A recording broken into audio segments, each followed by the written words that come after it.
Olá, pessoal. Eu sou a Maria Eduarda. Estou aqui com a nossa outra apresentadora, Mariana.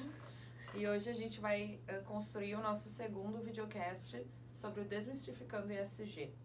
Nesse segundo episódio, a gente vai trazer questões relacionadas às mudanças climáticas, a questões de recursos hídricos, contaminação de áreas.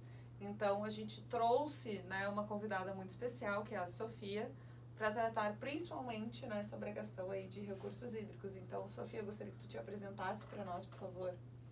Ok, muito obrigada pelo convite, gurias. Bom, meu nome é Sofia, fiquem muito à vontade. Sou engenheira ambiental, eu sou mestre em sensoramento remoto, geoprocessamento, aqui pelo programa de pós-graduação em sensoramento remoto da URGS, e doutoranda, né, nos finalmente, assim espero, em recursos hídricos e saneamento ambiental pelo IPH aqui da URGS.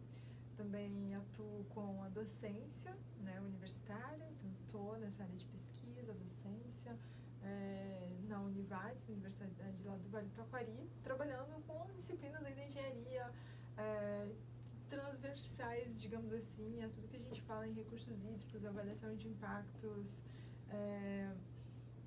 saneamento, enfim, uma diversidade assim, de questões.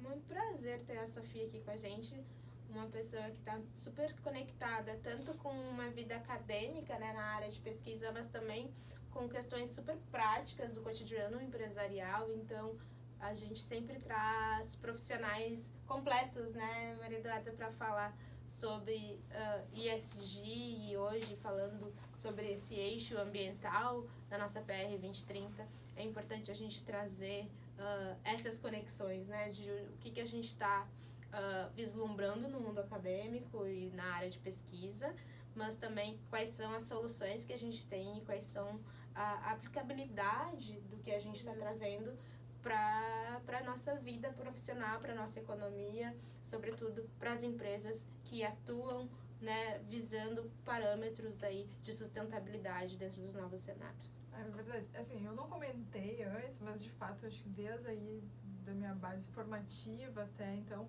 nunca deixei assim o pé fora do mercado, justamente porque sempre eu curti entender assim como que o mercado funciona, como tudo isso que a gente verifica na academia, pesquisa, a gente pode aplicar dentro do mercado e pode entender como que a gente pode melhorar cenários, né? Então, tenho atuação com consultorias, com uma série de projetos diferentes, né? De empresas, indústrias, a arquitetura da paisagem. Assim. Então, a gente consegue ter uma dinâmica muito grande aí dentro do mercado, porque a temática ambiental, o ESG, ele é muito transversal. Muito transversal. Isso é maravilhoso. A gente brinca que a gente está do subterrâneo à atmosfera. Assim, É verdade. E tá tudo conectado, né? E uma das coisas que eu acho muito importante é a gente conseguir aliar a questão profissional, né? A nossa vida laboral, mercadológica, enfim, que nós atuamos, com a questão acadêmica. Então, acredito, isso é o mais importante, a gente conseguir estudar também para conseguir aplicar na nossa vida profissional, né? E contribuir com a sociedade nesse sentido. Então, muito importante essa tua atuação, com certeza, né? Ela está, uma atuação conjunta, que é o que transforma as pessoas, né? Com certeza. E, gente, assim, dando início às nossas discussões, eu vou trazer aqui uma questão que é praticamente hoje o cerne das discussões sobre vários problemas que nós, como seres humanos, precisamos resolver aqui na nossa passagem, né, pela Terra, é a questão das mudanças climáticas. Então, assim, as mudanças climáticas, elas estão muito relacionadas. Quando se fala em mudanças climáticas, não tem como nós não falarmos na questão do efeito estufa, né? Então, dos gases de efeito estufa, de como eles são hoje tratados, enfim, o que a gente precisa fazer.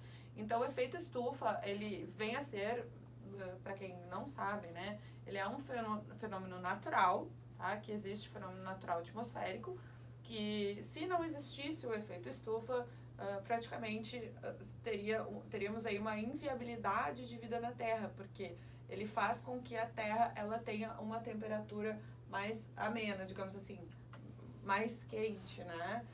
Então, assim, ela esquenta a Terra. Então, só que a grande questão não é o efeito estufa, mas sim, o efeito estufa, ele existe por causa dos gases, né? E esses gases, o que tem acontecido? Eles têm sido cada vez mais sido gerados por emissões antrópicas. O que são emissões antrópicas? Dos seres humanos, né? Então, o agravamento, o problema não é a existência do gás de efeito estufa, o problema é o agravamento da emissão desses gases e o que eles fazem com a temperatura da Terra, porque eles acabam aumentando cada vez mais a temperatura da Terra. E aí a gente tem todas aquelas discussões que estamos, né, atualmente discutindo muito diariamente, é a questão de que a gente não pode ultrapassar a temperatura da Terra, a questão de ultrapassar 1,5 graus. Isso tá logo, né, acontecendo, o que a gente pode fazer para melhorar isso, como aqui a gente discute a questão do setor privado, né, como é que o setor privado pode se posicionar, o que ele precisa fazer e fazer já, né, não é para daqui tantos anos, é agora. Então, quais são as condutas que esse setor precisa adotar, entre outras questões. Então, o que a gente pode ver, pessoal, quando a gente fala de emissão antrópica do homem, a gente tem em tudo que é lugar essa emissão antrópica. Então, por exemplo, na pecuária a gente tem emissão antrópica, né, na questão de plantação, no uso de fertilizantes, né, a gente tem na questão de emissão aí, quando a gente usa combustíveis fósseis. Então, a gente tem em tudo que vocês podem imaginar, a gente tem emissão de gases de modo antrópico, né? A gente não consegue fugir disso. Sim.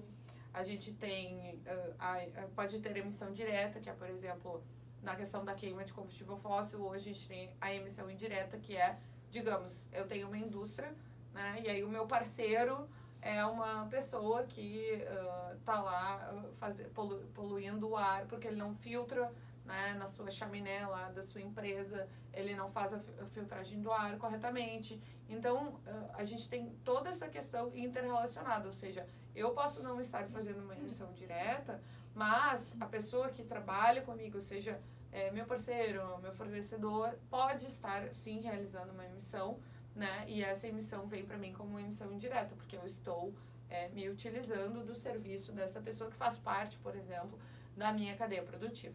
Tá? Então, isso é bem importante, por isso que a gente, como setor privado, também não pode ter esse olhar somente para dentro, né, empresarial, mas sim, o olhar ele tem que ser sistêmico. Tem que olhar para a cadeia de valor, né? E eu acho que hoje, dentro dos escopos de trabalho ali, que a gente costuma falar no eixo ambiental, escopo 1, 2, 3, olhar para a cadeia de valor, olhar para efetivamente um processo muito avançado de due diligence com os seus fornecedores para entender quais são os pontos de melhoria, né, e de mitigação de riscos que a gente tem dentro do nosso processo, seja ele no agro, na indústria, né, no próprio setor de serviços, o que a gente pode de fato trabalhar para mitigar esses impactos das emissões de gases. Esse esforço tem que ser feito em conjunto. Fica muito difícil a gente conseguir chegar às novas recomendações, né, aos novos índices, aos novos parâmetros de limite de emissões de gases que a gente tem espalhados para o mundo, se a gente não tiver efetivamente uma colaboração por parte de toda a cadeia de valor em mitigar essa emissão de gases, mitigar esse impacto na questão climática. É realmente preciso que a gente olhe de forma mais integrada e mais sistêmica para essas soluções, porque sozinhos a gente não vai conseguir alcançar, né, essa mudança. Acho que aqui tem um ponto que é importantíssimo, né, que é bem o lema aí do desenvolvimento sustentável. Pensamento global, ação local. E aí quando a gente fala tanto de gases de efeito estufa, né, e essa questão da importância da gente pensar nas mudanças, os paradigmas, quais são as ações que a gente precisa ir tomando, o setor industrial, o meu dia a dia, os meus parceiros, né, com quem eu estou contando, base legal.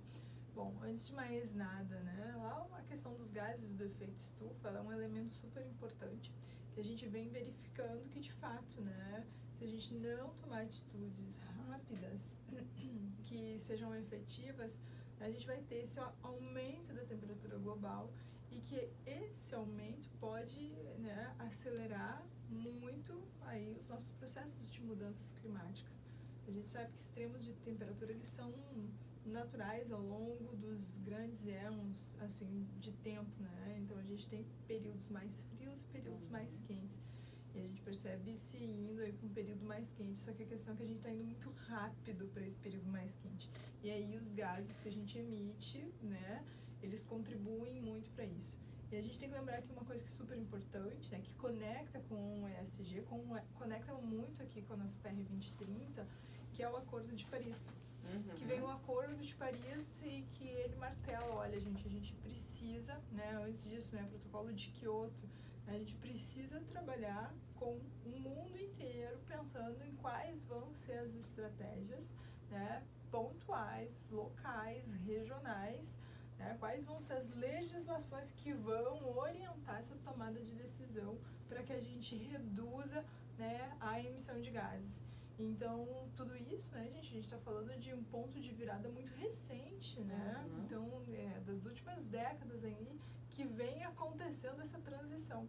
E a gente vem percebendo que novas tecnologias, novos produtos, novos modelos de inovação vêm surgindo justamente para isso. E aí vem esse engaje de governança, que é isso que a Duda traz, que eu acho sensacional.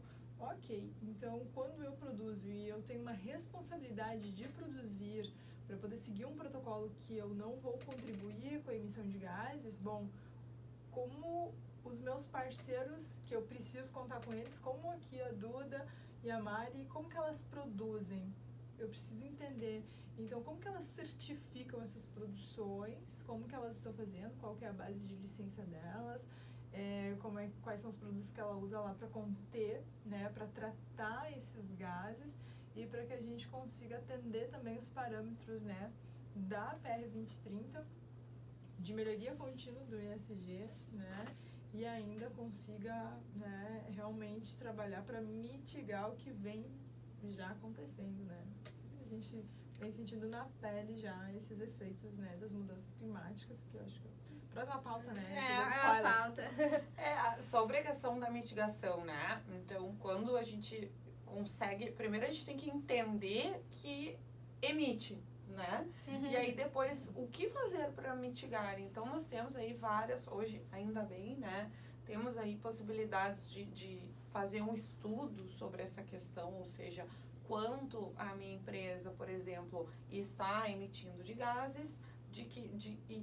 em quais setores ela emite, a quantidade, né? E ainda, o que fazer com isso, né? Então, é interessante que hoje a gente tem já os inventários de emissão de gases, né?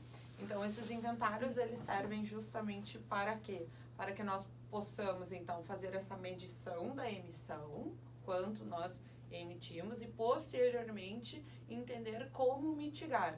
Então, a exemplo disso, né, a gente tem o GHG Protocol, né, que ele é o Greenhouse Gas Protocol, que é uma forma, né, que é o mais conhecido, digamos assim, maneira de se fazer essa questão do inventário, né, para se calcular essas emissões, porque a gente precisa fazer esse cálculo, né, um cálculo de emissões que a gente faz.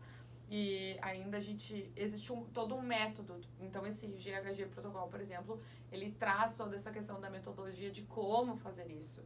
E aí, posteriormente a isso, nós temos que agir.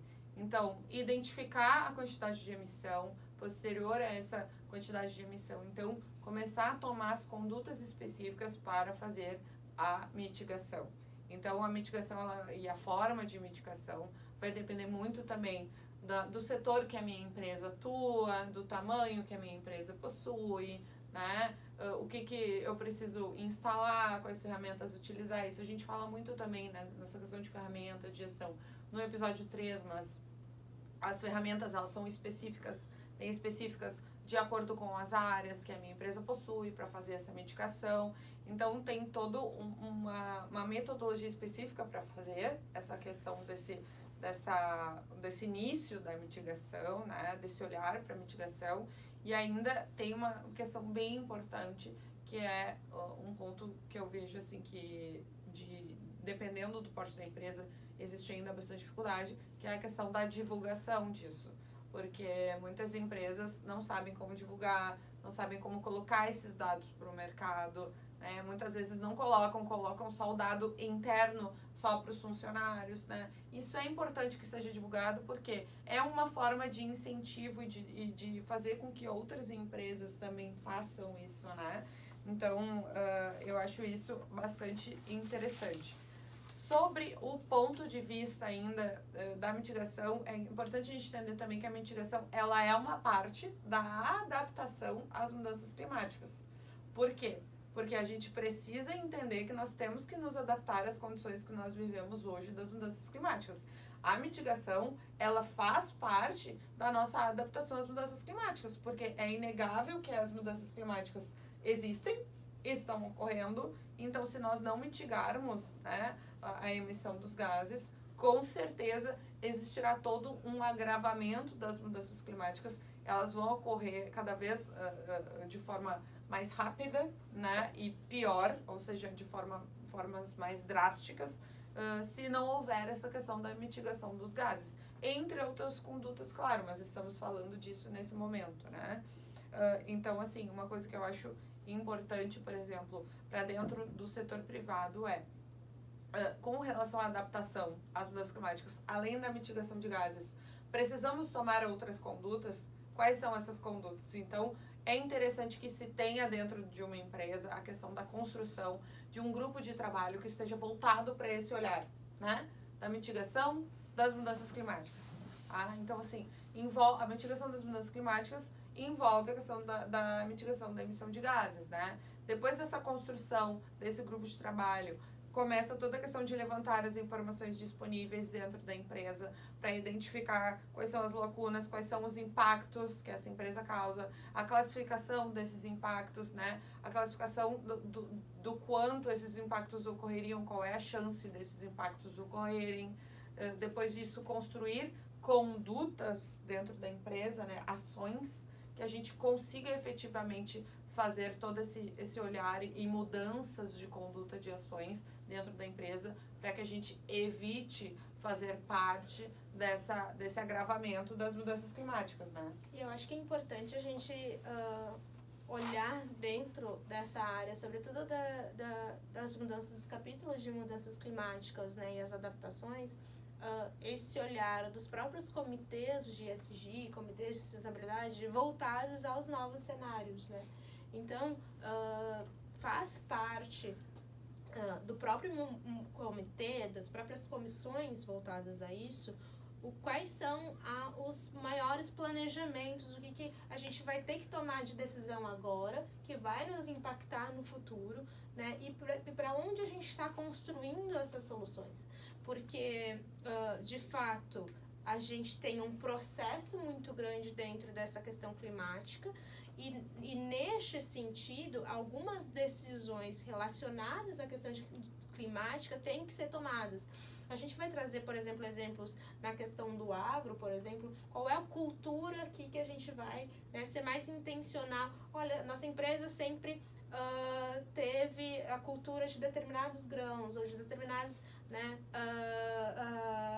plantio em determinada área, de determinada forma. Será que não é hora da gente rever essa cultura, essa monocultura? Será que não é hora da gente entender como utilizar melhor o solo? A gente vai ter um capítulo de solo no próximo episódio. Mas como entender se daqui a pouco a gente não consegue trazer uma agricultura regenerativa? Como a gente não consegue trabalhar com mais eficiência, às vezes, o uso do próprio solo para ter um impacto na questão climática, né? Então, essas questões de adaptação perpassam muito alinhadas com estratégia empresarial em si, com a governança, com as tomadas de decisão do futuro e da resiliência do próprio negócio, alinhado com a questão de avanços para as questões climáticas. Essas tomadas de decisão são importantes, né, Sofia, em termos de estratégia, esse olhar técnico, pensando na continuidade do negócio também, né? Com toda certeza.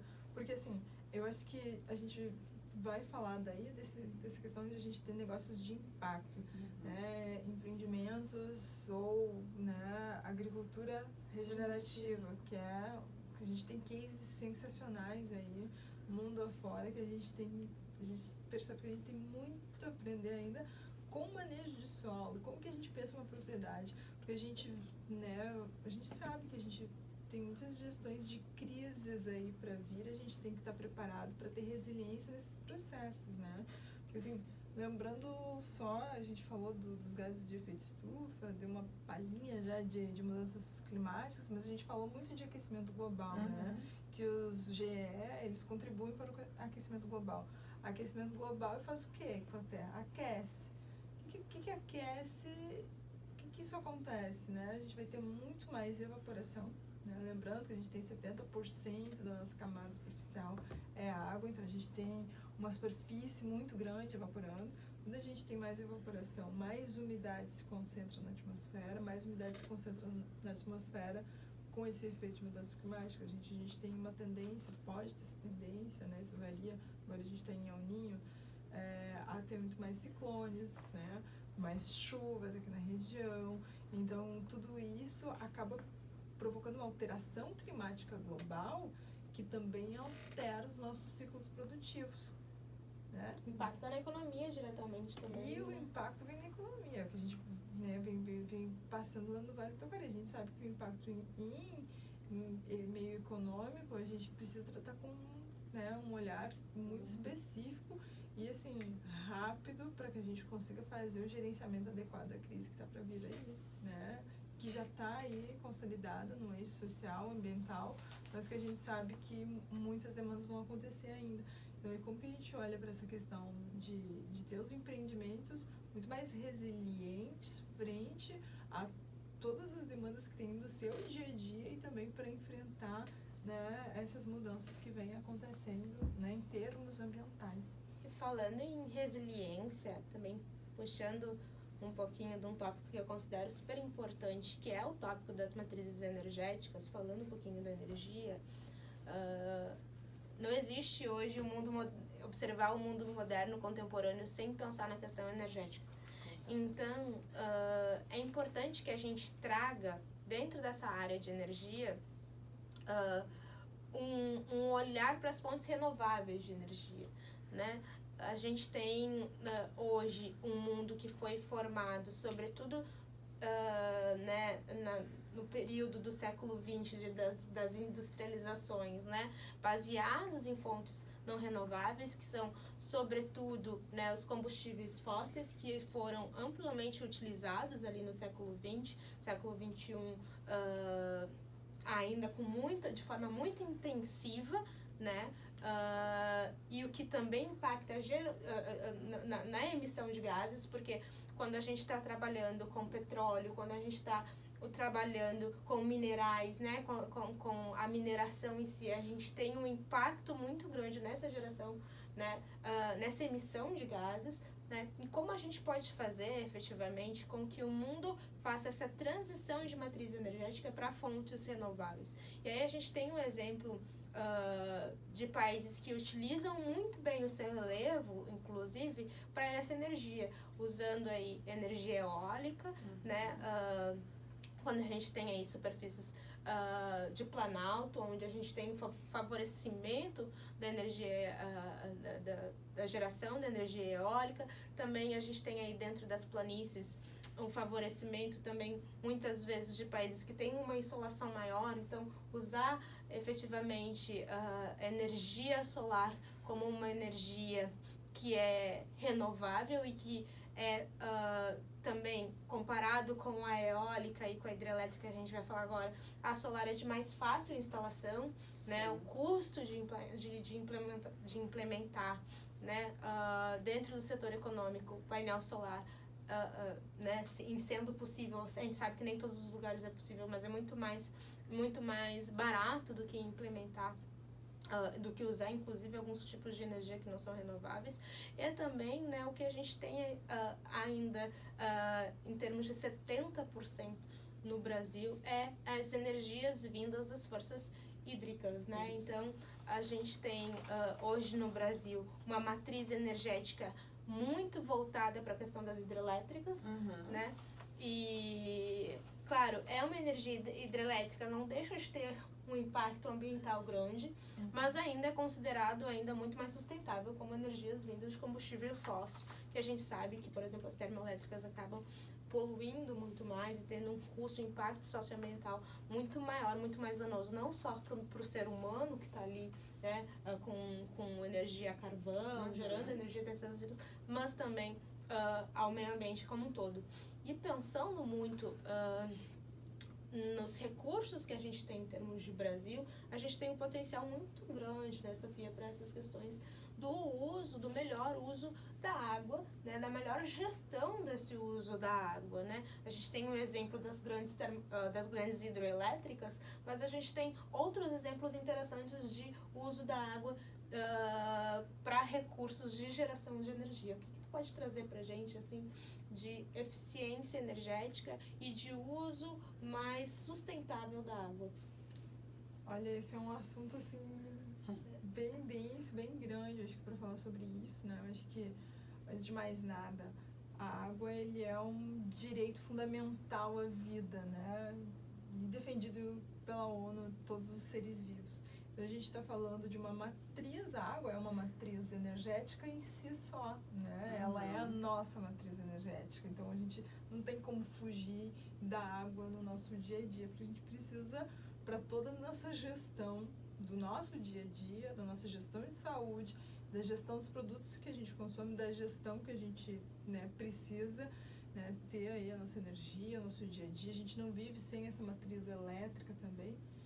E aí, veja bem, a gente mora num país que a gente tem 70% da energia que vem da matriz de recursos hídricos, né? Sim. 70%. A gente mora num país que tem uma grande riqueza também em recursos hídricos, muito embora, né, ela não seja bem distribuída, digamos assim. Sim. Ou seja, a gente tem a maior parte de concentração de recurso hídrico na região amazônica, onde está a menor parte de população no Brasil. Tá? E aqui nas nossas regiões, a gente tem a menor matriz de água, com, né, sudeste, sul, maior concentração de população. E aí eu pego um aspecto interessante, que a gente está falando de mudança climática, a gente está falando de aquecimento global, a gente está vendo aí, a gente acabou de passar por algumas crises, né, de estiagem. O quão preparado nós estamos para lidar com uma estiagem, né? E o quão preparado nós estamos em termos de repensar e diversificar nossa matriz energética, porque sim, está sendo pensado, né? As diversas formas de fontes que a gente tem para usar, né? Para desenvolver, para virar matriz de energia, e, né, gente, tudo que gera movimento gera energia. Então, a gente tem muito ainda a descobrir sobre as matrizes energéticas, né? Então, é muito bacana esse processo da gente olhar, porque assim, bom, a gente tem a água vai continuar sendo uma matriz super importante, sim, precisamos cuidar dela, sim, com toda certeza, é a essência, mas o que mais que a gente pode fazer, né, em termos de explorar essa grande cadeia energética que talvez a gente vai demorar algumas boas vidas para entender tudo que a gente tem de potencial, tá? E, de fato, ir inovando, ir pensando e repensando estratégias para ir diversificando essa cadeia para que a gente baixe aquele 70% lá, sabe, de dependência dessa matriz, né? E a gente consiga também olhar para esse uso do recurso hídrico nas outras diversas fontes, na cadeia produtiva de uma forma geral que a gente tem. Porque hoje qualquer negócio, qualquer indústria, qualquer organização precisa de água, né? A matriz fundamental. A vida precisa da água, né? Então, assim, e a gente depende de água em quantidade e qualidade. E aí a gente entra assim, tipo, ok, quantidade. E talvez por isso que a gente falar desse temático de quantidade no Brasil seja algo tão sensível, porque a gente concentra aqui um grande volume de matriz hídrica. Sim, a gente tem um aquífero Guarani aqui também, né? Tem um aquífero. isso que vem reduzindo, a gente vem observando isso, porque como é que está esse uso? Como é que se faz a gestão do uso? Né? Porque normalmente, né, eu costumo brincar com os meus alunos que a gente tem uma postura um pouco reativa. A gente vai reagir depois que a gente ficar sem, ou depois que o dano tá feito, o problema já está instalado. Então, assim, será possível que a gente precisa de uma crise seríssima de estiagem para que a gente comece a pensar nesse gerenciamento do recurso hídrico? E, gente, para a gente falar dessa questão também de gerenciamento de recurso hídrico, a gente não precisa ir longe, a gente pode chegar aqui em Bagé, que é aqui pertinho, que a gente sabe que é um município que ano após ano vem tendo problema com a escassez. Com a escassez, né, de água, com estiagem, com um grande volume de população também que vem se desenvolvendo, que precisa de água bom. E que o reservatório está secando, que precisa ser pensado em novos reservatórios, novas formas de gerenciamento. Mas acho que uma coisa bacana de comentar ainda sobre gestão de recursos hídricos e sobre recursos hídricos de uma forma geral, é que a gente consiga pensar assim, nessas estratégias, né? E eu vejo que a NBR, a nossa PR 2030, ela traz isso, assim. Como que eu olho, de novo, conectando, assim, quando eu olho para mim, né? Eu tenho que ter esse pensamento, bom, tudo que eu convivo com água, o que eu preciso de água, o que eu consumo que tem água, né? O que é o meu uso direto e o que é o meu uso indireto de recurso hídrico, né? A pegada hídrica das questões. Mas aí como que eu trago isso para o ESG? Como que eu olho isso lá dentro da minha empresa, da minha indústria, para entender como é que está o meu uso de água lá dentro e eu possa melhorar alguns indicadores. Então, assim, mapear esse fluxo de água. Qual que é o meu mapa d'água dentro do meu empreendimento? Seja ele qual for, ou dentro da minha organização. Qual que é esse mapa d'água? Qual que é o caminho? Qual que é o volume? Né? Qual que é a quantidade de pessoas que dependem do meu recurso? Em que locais estão essas pessoas? Quais são os maquinários? Isso é super raro, né, de ter, porque na verdade isso é mais para a indústria, acredito, né? E isso é tão importante que todas as pessoas, inclusive e a empresas de menor porte, poder público, todo mundo... O agro, né? Eu acho que a gente não pode esquecer que dentro da nossa legislação, em caso de escassez, né, no momento de escassez e essa falta da água, o uso prioritário é água para as pessoas. Claro. Né? Então, não é para os negócios, não é para a indústria, não é para o agro, é para as pessoas, é para matar literalmente a sede das pessoas, para o consumo das pessoas. Então, essa questão da gestão do uso da água, do pensar em gestão de recursos hídricos, que é o próximo tópico aqui, já entrando no próximo tópico da APR, essa gestão de recursos hídricos por parte do setor produtivo hoje no Brasil faz parte do plano de continuidade dos próprios negócios. Porque em havendo escassez, a primeira fonte, né, o primeiro consumidor a ser cortado dentro dessas matrizes é a PJ, é a pessoa jurídica, porque a gente vai priorizar as pessoas, né, as pessoas físicas aqui. Então, esse olhar de processo que tu trouxe, Sofia, deveria começar efetivamente. Claro, a gente, enquanto CPFs, enquanto pessoas, temos a nossa participação, mas efetivamente esse processo de releitura de gestão de recursos hídricos deveriam começar também pelas empresas, né? Eu acho que já começou. Olha! Tá? Eu tenho muitos cases hoje que eu conheço, tá? E cases incríveis, assim, de empresas que vêm repensando seu processo produtivo inteiro, tá? Porque sabem da importância, porque assim, ó, tipo, em toda a sua matriz de uso da água, tá? Ela já tá mapeando, gente. A gente tem empresas aqui do nosso lado que a gente pode visitar e trazer esses cases pra cá. A Tramontina, né? A Tramontina é um super exemplo disso, em toda a sua matriz energética. A Tramontina, por exemplo, gente, ela hoje, ela faz toda a captação de água da chuva, tá na PR, né? faz captação de água da chuva e ela consegue ter um suprimento quase que anual com essa Isso captação. é muito legal, esses Porque ótimos... ela coloca a água dentro do seu ciclo produtivo do maquinário. E ela consegue fazer o tratamento e ir reutilizando, traz osmose reversa, traz o tratamento dessa água. Ela consegue fazer esse tratamento de água que antes ela poderia pegar externo, né? A gente tem que lembrar dos mananciais, né? Então, ou manancial subterrâneo ou manancial superficial, ela pegaria esses mananciais, ela traz para dentro da empresa já tratado, né? E aí ela usa. Essas empresas, elas já vêm fazendo um outro caminho, que é, bom, eu tenho como captar água.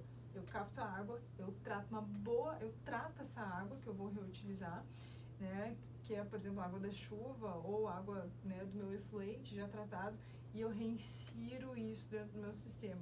Gente, assim, ó, os cases de volume de água que ela passa a depender ali do ambiente, ela reduz muito, tá? Reduz muito.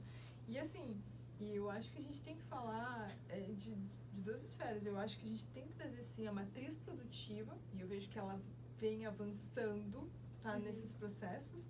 E eu acho que grandes empresas têm que tomar as iniciativas para que médias e pequenas elas avancem também, elas startem, elas confiem no processo, né? Mas a gente não pode esquecer, tá? E eu acho que às vezes a gente esquece disso, né?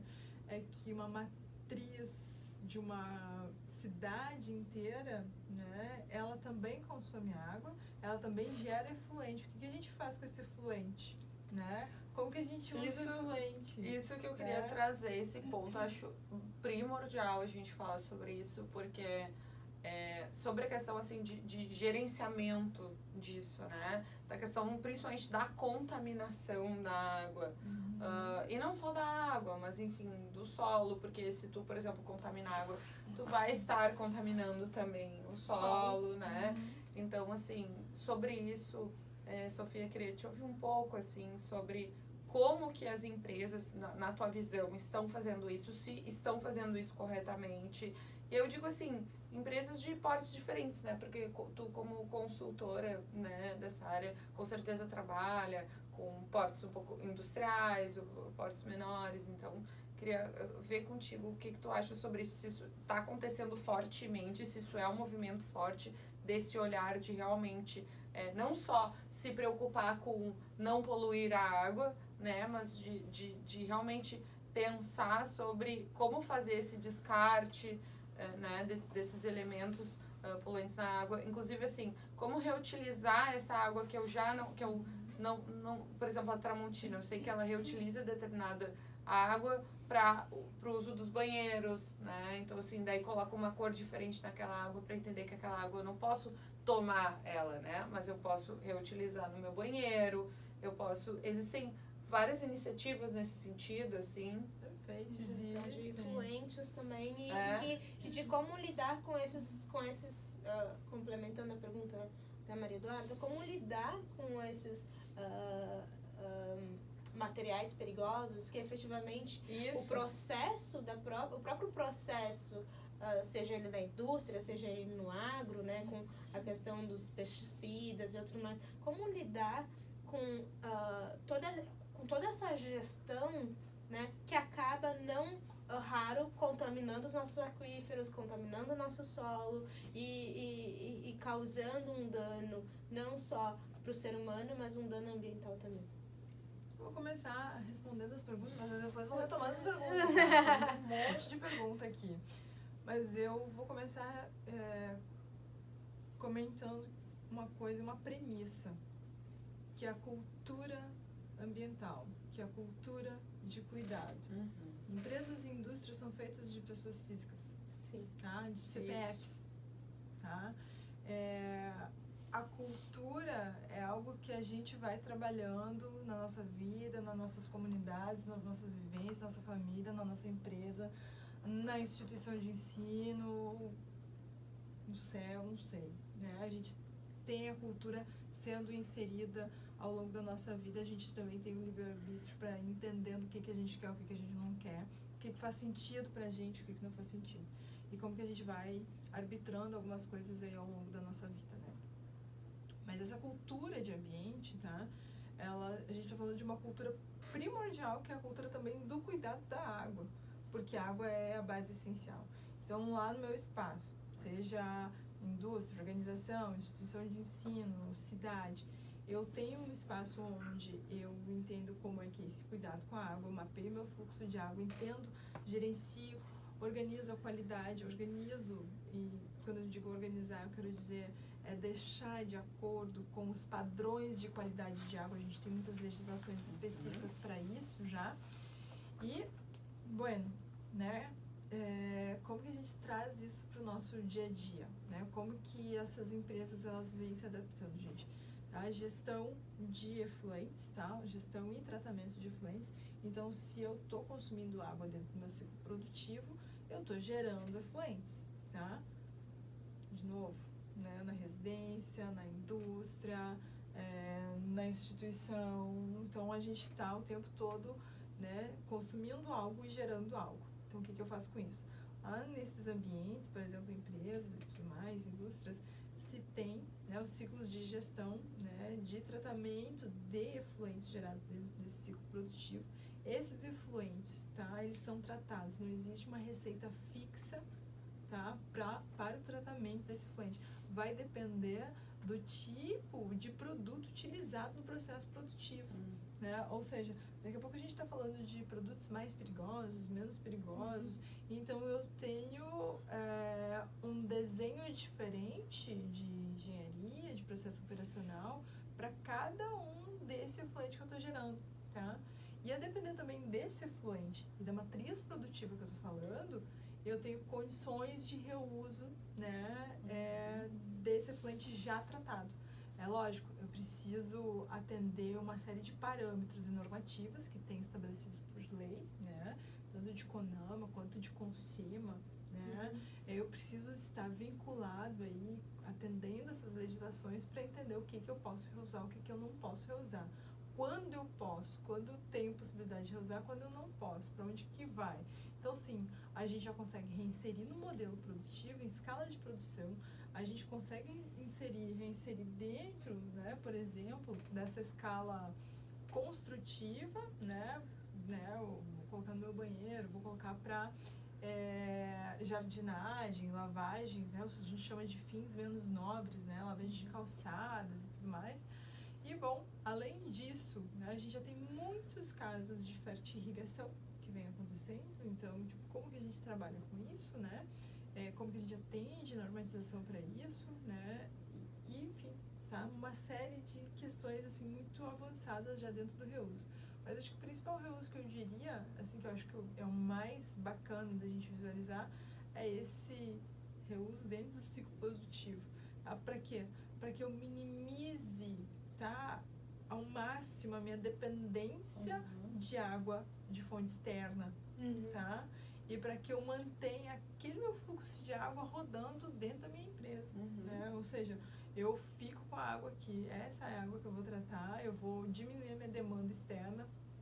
Com isso, eu aumento também a segurança hídrica da região onde eu estou inserido, ou seja, né, a gente teve uma crise hídrica, a gente teve uma escassez e, bom, vai ter o corte na minha indústria porque a minha população não pode ficar sem água. E é isso, minha população, tá, não pode, eu não posso ficar sem água, tá? Minha comunidade não pode ficar sem água. Então, eu não posso, eu tenho que me preparar para lidar com isso, né? Eu acho que isso é importante. E ao mesmo tempo, né, a gente brinca que a gente tem que, talvez como, né, geradores de semente, levar isso para todos os ciclos da nossa sociedade, né? Então a gente vem espalhando. Também ter dentro da empresa esse olhar de educação, né? A questão de inserir isso na cultura também daqueles que fazem parte da empresa. Claro, não como dizer para a pessoa que ela tem que fazer toda uma reutilização da água dela, porque muitas vezes ela não tem como fazer, né?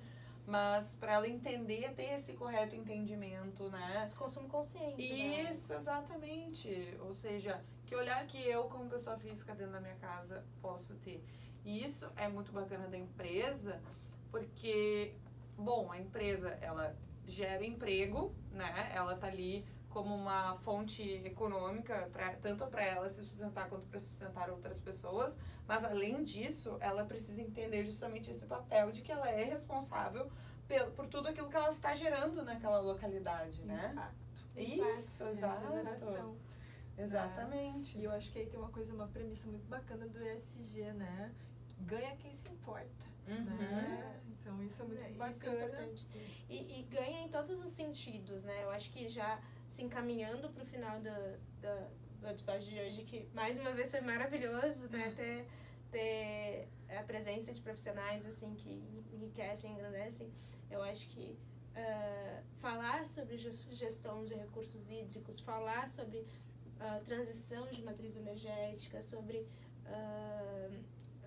mitigação dos processos, né, de emissão de gases de efeito estufa, acaba no final do dia impactando positivamente para o ambiente, para o ser humano e também para a economia da empresa, também porque falar sobre reuso da água é também falar de um processo de economizar recursos financeiros daquela empresa que não está consumindo, né? Falar sobre a instalação de painéis solares, claro que a gente tem um curso de implementação, mas a gente está falando de um processo, de um período longo de investimento, de retorno nesse longo prazo. E esse retorno é certo, né? Quando a gente pensa nessa transição, tanto para o uso de recursos hídricos quanto para o uso de fontes energéticas, a gente está pensando numa transição que tem um retorno de longo prazo com impacto muito positivo.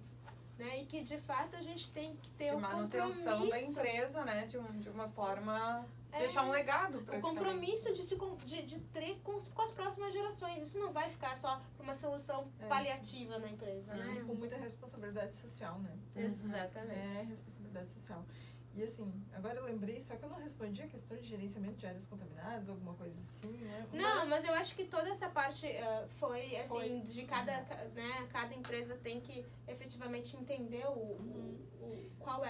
quais são os regulamentos dentro do que... Isso aí. Eu acho que de todas essas áreas, a gente tem regulamentos, normativas, e eu acho que, sobretudo, compromisso com o meio onde a gente vive. Esse compromisso ele é importante porque ele repercute na nossa qualidade de vida diária. Perfeito. Então é isso, pessoal. Nosso episódio, infelizmente, se encerra nesse momento. Gostaria de agradecer, Sofia, né, a tua presença. Foi maravilhoso conversar contigo, né, Mari? Sobre essa questão, principalmente de recursos hídricos. Ter alguém especialista nessa área é muito bacana.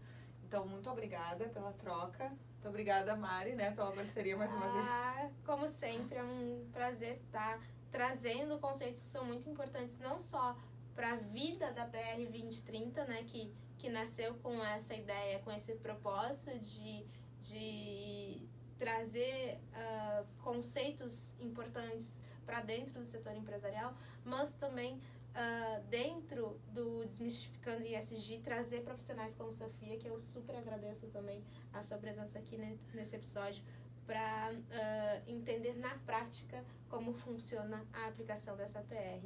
A gente se vê no próximo episódio. Aguardo a presença de todos e todas e até logo. Tchau, tchau. Obrigada.